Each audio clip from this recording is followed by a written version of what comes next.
Hey, James, thanks for joining us today. As way you getting started, give us a little background on yourself. Sure, absolutely. My name is James Michael Zems. Been in sales for, boy, going on about 28 years now. So, I got into sales long ago, started in the wireless industry with Pacific Bell, which sort of went through its iterations. And then last 16 years working in SaaS, software as a service, with companies such as Teletrack, most recently Motive.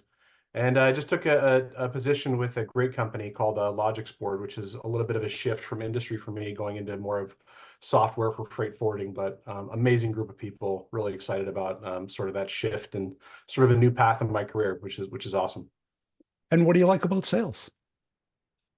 I think sales is sort of the great equalizer, right? I think when I talk to my kids about sort of what I do and sort of what sales is, the way that I sort of break it down is that in sales you can sort of do anything, right? You pick an industry, pick something you like to do. You like coffee, you like sports, you like whatever it is that you like. There's always a function for sales in whatever industry there is, and that's not the same with every position or with every sort of like there's specialties and there's engineering, there's different backgrounds and degrees. I think sales sort of transcends all that, and if you can learn to sell and you can learn to um, you know, uh, convey this idea, be sort of this consultant for the customer.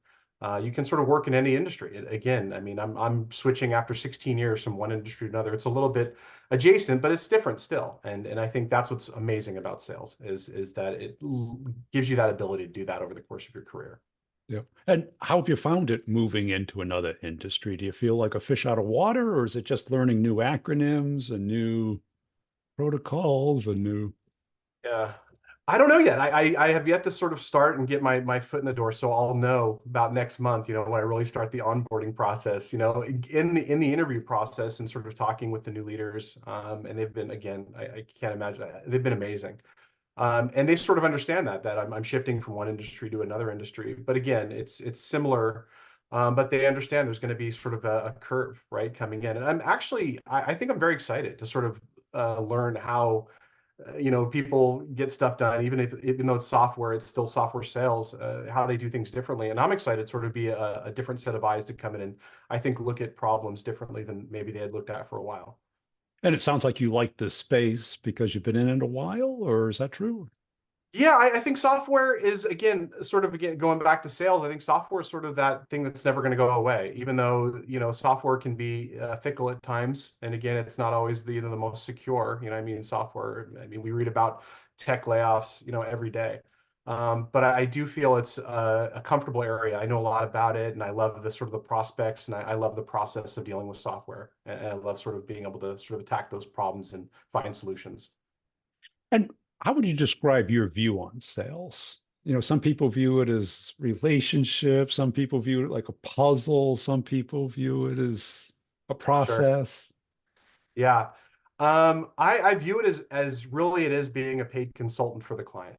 Okay. You know what I mean? It's a funny way to look at it, but Where's I the really pay come though? that's right.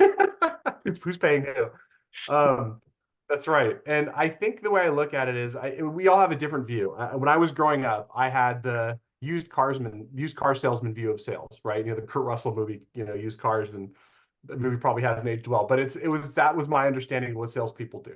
And I've learned so much in getting like my first sales job out of in high school when I was 16 was selling shoes. It's the only job that would hire me. You know what I mean? I'm dating myself. We'd go back and grab these big stack of applications and fill them out and turn them all. The only one that called me back was a shoe store called Famous Footwear. And I'm 16 years old wearing, a shirt and tie selling shoes for minimum wage. And this is in the mid 90s, mind you. So the Al Bundy jokes were relentless. So being 16 and selling shoes, but it was again the only one that called me back, and I can still remember. And this is sort of back to your question about sales and sort of how I look at it is I didn't know if I was going to be good at it. I had never sold anything, and so the first customer I had, I remember like it was yesterday. A young lady came in to look for shoes, and my managers were like, "Yeah, go get them, champ. Good luck." And so I walked up and I was shaking, visibly shaking, and bless her heart, she was amazing. She could see that I was very nervous, and so she started asking me sort of these leading questions about these shoes. And at the end of it, sold a pair of shoes, and I felt like I did something. I took some knowledge that I had and I conveyed it, and I made a sale. And I was like, wow, that was kind of fun. I sort of liked sort of being an expert, a product expert in something, and being able to convey this and sort of act as a consultant for this person and have them walk out of the store with, they had a problem. I offered a solution based on, certain aspects, and they're happy. And I was like, wow, and that was sort of the aha light bulb moment.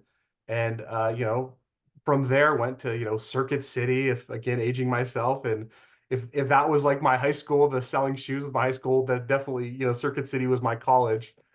And I mean, again, when I looked at sales, some people look at it as, everybody has their ideas of what a salesperson is. You hear all the words dishonest, so they're just out to make a buck, and they're this and that. It's that negative connotation that we've been fighting our entire careers. And one thing I think Circuit City taught me is like, no, we really were there to take care of the customer and answer all the questions. I mean, at Circuit City, to go out and sell on the sales floor, they gave you textbooks.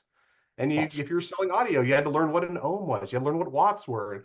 They wouldn't let you even get close to a customer unless you were knowledgeable about what you were selling to them. And I was like, no, this is really a consultative type position. This is, you're it bringing, in is. Yeah. with the customer. Yeah. And so I think that's my view on it is, again, it's a consultative position. You're taking a solution. And what I would say is, in not every situation is there going to be a solution to the problem. You know what I mean? Like, that's, I think, what probably separates good salesmen from great salespeople. I shouldn't say salesmen, salespeople, is that I think great salespeople understand when they need to move on, and there's not a benefit to themselves or the end user. Or I think some people just continue to go on this road of, no, no, there's a solution, there's a solution, there's a solution. Well, sometimes there's not, and you have to sort of Yeah. understand that. And that's okay. And the Yeah, sooner you absolutely. figure it out, people just won't figure it out though. They're like, as long as they talk to me, there's a chance. There's a chance, as long as they're still answering my phone calls or texting me back, that's it, So yeah, absolutely. And of the sales process, what's the strongest part for you? For myself, as far as like Yeah, my skill set, your skills. having a conversation. I think really it is just getting down and learning about the person that I'm talking to. I mean, really it is. And I think it all kind of starts from there, is having an understanding of, at the beginning of this, we're both just people. We're just having a conversation about what you're talking about. Let's take the product out of it. Let's take the solution out of it. What are you experiencing right now in your, what you're dealing with? Take our solution out of it. As, what are the problems? Give me the problems that you're experiencing right now, and I'm going to see if our solution's a fit. And if it's not, let's move on, shake hands, and have a great day. Have lunch, have coffee, whatever it is. And I think more often than not, then you step away if you have that sort of mindset at looking at people, that just look, they're a person, I'm a person. They have a solution, maybe they don't, or a problem that I can solve. At the end of it, let's just, we can part as friends. And I still talk to people who I've lost to competitors, right? I mean, it's just, hey, how's everything going? How are you doing? Hey, your kids on that soccer team, how are they doing? And I think that's sort of what's separated, I think, myself as a salesperson, as a sales leader, even going forward. Yeah, because I think it's a great way to avoid the commodity trap. Because if you're not talking about the product, you can't fall into the trap. That's right. Yeah, You talk about absolutely. the product, it's how much does it cost? How's it different? All You're the, pigeonholing yourself pretty quickly. Yeah. yeah. But Yeah. when you get to know the other person, what are they up against? Right. Not just in Yeah. the context of your product. Right. See the whole picture. Yeah. Absolutely. Um, did you get into sales leadership? Is that something that you've done? Yeah. So, I mean, I got into sales leadership probably a decade ago. You know what I mean? I went from sales, and then I've sort of had this. I was in sales leadership for about 8 years, and then I actually went to go back to being an IC role about 5 years ago at an enterprise level. And that was sort of in this industry, specifically in telematics, which is, those who don't understand the nomenclature, what telematics is, it's, essentially GPS fleet tracking, right? Tracking fleets with GPS and safety and all that kind of stuff. But what I did a few years ago was like, listen, I remember my salespeople, and this again, being in sales leadership, the difference between, again, good sales leaders and I think great sales leaders is people that have done it and have experienced, they're willing to roll their sleeves up and sort of get down in the trenches with their people. I've had sales leaders in my career that have never sold anything. They just sort of bounced from one leadership position to another after college, and they never understood what the process of a sale was like. I wasn't at that level when I was in sales leadership, but in my industry, I hadn't really experienced being in the front line. So I remember when the opportunity arose to go be an enterprise IC, I was like, this is something I haven't done. I think I'd like to do this. I think I'd like to give it a try. And I did. I did it for about 2 years. And it was a lot of fun. And it was great to sort of experience, what my salespeople have been experiencing, a decade before. And I think that it definitely made me a better sales leader when I got back into leadership position again and sort of saying, understood. I get what you're saying. I get the issues that you're having. Here's what I did to solve this. Let's learn from each other. And I think sort of once you have that, it builds up credibility with your team, and you're able to sort of go out there and say, I've experienced this before. Let's deal with it this way. Or this is what helped me in the past. Yeah. So for sure. And which role do you like best, or is it just contextual? It is contextual. I mean, I have been in leadership so long, it's sort of just very natural to me. I love leading people. But at the So end of the day, long. yeah, it's hard to get out of my own way though, because in leadership, you really have to be willing to let your salespeople do and fail on their own, if that makes any sense. Sometimes, yeah.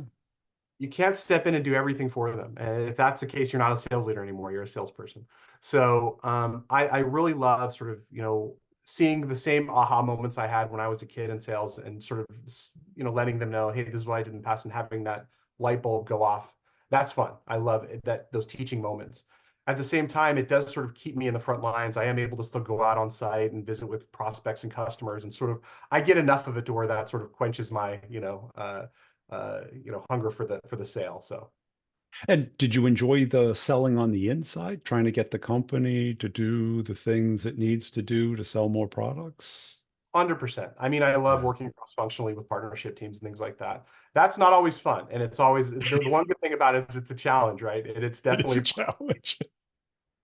so and again, that's where the sort of buffer between leadership and salespeople is like it's always they're not selling because we don't have this. And it's like, well, they're not selling because you don't have this. And it's always this struggle between operations and sales. That's always a struggle. It's always a push and a pull. And I sort of enjoy being that buffer. So Yeah, because I think that's one of the distinctions of great leaders is that they enjoy that inside sale, yeah, where a lot of the individual contributors kind of want just do it, right? yeah. Which doesn't work. No, it does not. It doesn't have the same messaging. No. And what do you think really distinguishes the A players from the B players in your experience? Doesn't matter what company or what people, just kind of in general.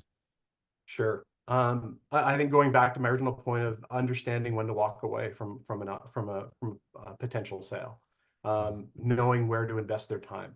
I've had plenty of salespeople where I can see it from a leadership role and looking at the history of like the different prospects and the actual situation and going, yeah, this one's a low percentage. We should really probably invest more time in this. And that's where like sort of the pipeline meetings come in and sort of the leadership meetings come in. And all you can do is suggest, you can't, you can manage the best you can say, hey, go. But if you do that, then you're no longer really leading. You're doing the sale, that you're managing their pipeline for them, which that gets into a whole other arena of micromanagement. It's just not the type of person that I am. But yeah, I think the great ones, they understand like this is where I'm good. They know enough to know what they don't know, if that makes sense. They understand where they excel and where to invest their time, and they don't pivot from that, regardless of the industry or regardless of the company that they're working for. They understand where they're good. They understand the prospects that they're good at dealing with, and they're able to sort of drop the ball I should say, drop ball, the drop of a hat. They're able to walk and move forward and go to the next sale. I think the ones that are the more B players continue to look at themselves as, I shouldn't say better than they are, but they have this sort of, in sales, we all have egos, right? We all have massive egos. We wouldn't be in sales if we didn't have massive egos. But they think, oh no, I can resuscitate this. I'm good enough to where I can get this one to move forward, regardless of what they've told me, regardless of the barriers they put up in front of me. I'm going to keep, chugging on. Well, you could have made 3 sales in the time it's taken you to if you just would have dropped that one. So I think that's the number one thing that I've seen in my, history of they know when to say when, I guess. And that's a great point because it keeps coming up, but I don't think a lot of sales leaders talk about it Yeah, because they see it as kind of weakness instead of a yeah, strength. that's right. But it is a strength that Absolutely. Yeah. you don't have to walk away, but deprioritize, like you said.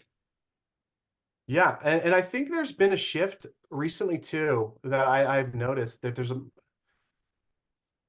not more of micromanaging, but there's been a shift towards activity. And a lot of companies now are much more interested, and I've watched a couple of your videos about this. They're much more interested in the activity than the actual getting the Outcome. sale to move forward. Yeah. And I remember telling some of my people back in the day, some of my salespeople back in the day that didn't really have experience in sales. I said, hey, listen, we'd have these sort of discussions about where their pipeline was at and this and that. And they'd come back and say, well, I made 75 calls yesterday.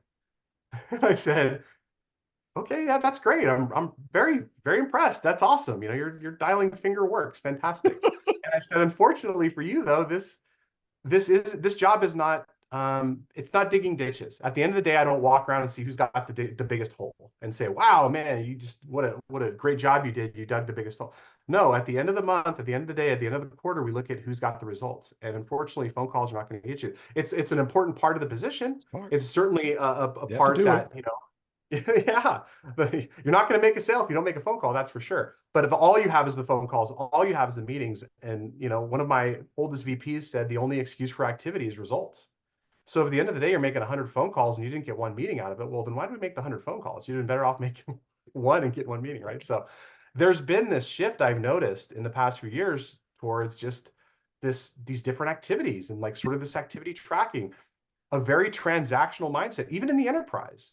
Yeah. Which is great, you know, hearing from this new company that I'm talking to them, we've been onboarding, is they're like, no, this is much more about results than, you know, we still need the activity, but we're much more interested in how we're meeting the next person, adding the next contact, getting in front of the next, you know, person that's going to help us make a decision. It's not about making 75 or 200 phone calls. It's about, hey, this person we've been trying to get a hold of for 2 months finally answered the phone. You know, that's what we're more interested in, is moving the sale forward. And so I don't know why that has shifted. Maybe you have some insight into that. Well, I think it came about because of the CRM, because now we could track it. And now Yes. we could have a dashboard to see it. And if you can look at the dashboard versus sitting down with a rep, what's easier? 100%. Yeah. And Yeah. then sales math. Somebody who didn't go to real math came up with sales math. This equals this equals this. Right. Right. And you're like, no, it doesn't. Certainly does not. Yeah, that's right. It It's does not. not. And how do you coach a rep out of that activity trap? Because they're doing it because it distracts them from what they should be doing. Sometimes Yeah, it's easier. it is. And I think a lot of reps, you know, they're smart enough to know how to play the game, right? I mean, I've had reps in my past that I would just say, what you can do in 10 phone calls or one meeting, it's going to take another rep 100. Okay. At the end of the day, though, they have a mean that they want to get to. And if you're not there, regardless of your results, you're going to be on the radar. And it's not me doing this. It's not, you know, I don't have control over this. I'm delivering the news. So at the end of the day, you've got to sort of step up, and they would understand, go, I got it. Okay, we'll do. I'll get it done. I'll get this done. I'll get the, you know, whatever it is done. Because again, it was very strange. You'd have some of the people that were in the top chairman's club, and they would still look back and go, "Yeah, they got the chairman's club, but I'm very concerned about their lack of phone calls, or their lack of meetings, or lack of pipeline." I'm like, hold on a second. They made their goal in 2 months for the entire year, and we're worried about the number of phone. And I would do that to my own peril, by the way, because then everyone would sort of look at me and go, you know, we have a system of doing things here, and don't try and step out of that system. Right. And so I would just say, got it. This is your company. It's not my name on the building. So understood. If this is what you want, then this is what we'll do. And within reason. And I would, so sort of the same thing is, I will, guys, I will give you enough, you know, leeway to go and continue to sell the way that you're used to selling. But at the end of the day, I will be, you know, the buffer between you and executive management as long as you get the numbers and the activity done. That'll be I used to say this all the time. I would say, I will fight to the death for my entire team. I'll fight for all of you. But do not send me into the OK Corral with an empty pistol. Please don't do it, because I'm the only guy protecting you from what's coming down. If you guys give me the ammunition, I'll be able to go and fight for you. But if you don't give me the ammunition and I go in there, unfortunately, they're coming for you next, and there's nothing to stand in between, you know, them and you. So the activity, the sort of the checking the boxes, the daily blocking and tackling, that's the ammunition I need to go and say, hey, they're getting everything done. Let's just, you know, give them enough leeway to be able to do their job.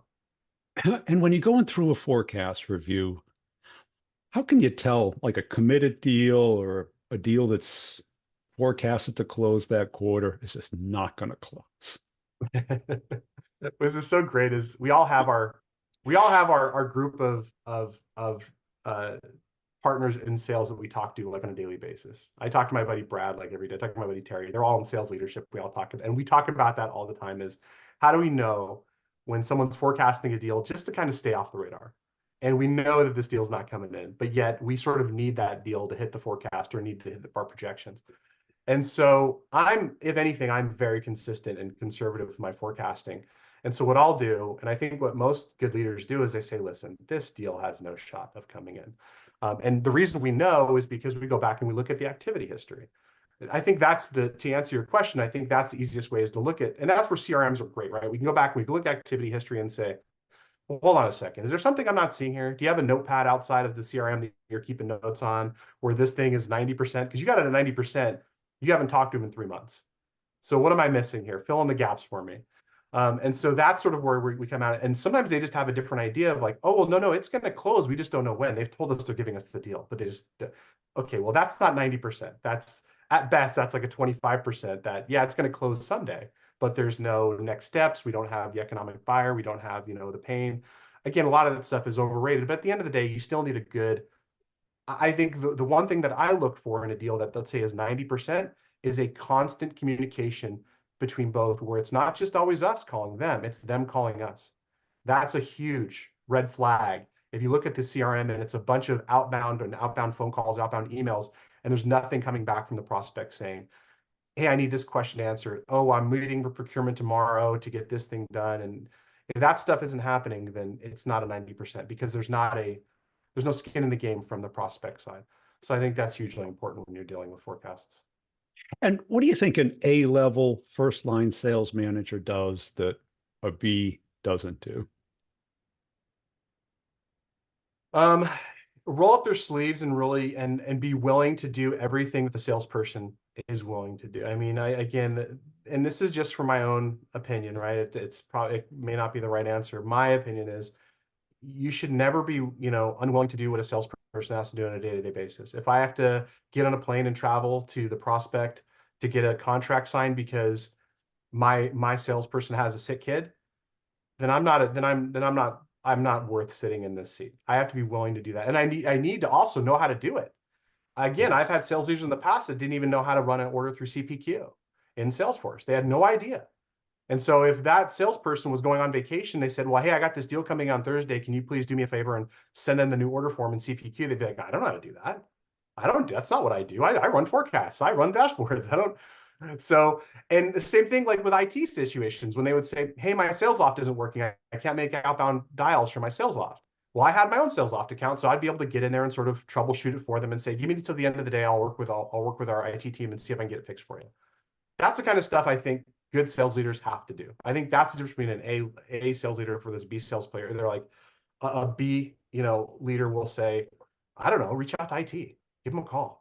Yeah. You need somebody to send your order form when you're on vacation. Well, have your peer have them run have them run your forecast for you, have them run your deals for you. Really, you want my peer who's my competitor who's not getting you want me That to trust really helped them? me out. Yeah, like, isn't this what you're supposed to do? Sales is kind of step in and fill in the gaps when I'm not here. Yes, that's exactly what we're supposed to do. But it's shocking how many sales leaders over the past, 25 odd years. I had a sales leader that didn't know how to use email. They would literally send their emails to me and have me call them and read back to them what their email said. And I was just like, sure, we'll do, happy to do it. But you start to learn pretty quickly that some of the people that got the positions it wasn't because of them being able to roll their sleeves up and get in the trenches. And what's the hardest part of the job? Sales or sales leadership? Sales leadership. Honestly, it's the I mean, and this is the easy answer. It's letting people go. That's a tough job. Yeah. And sometimes it's necessary and sometimes it's not.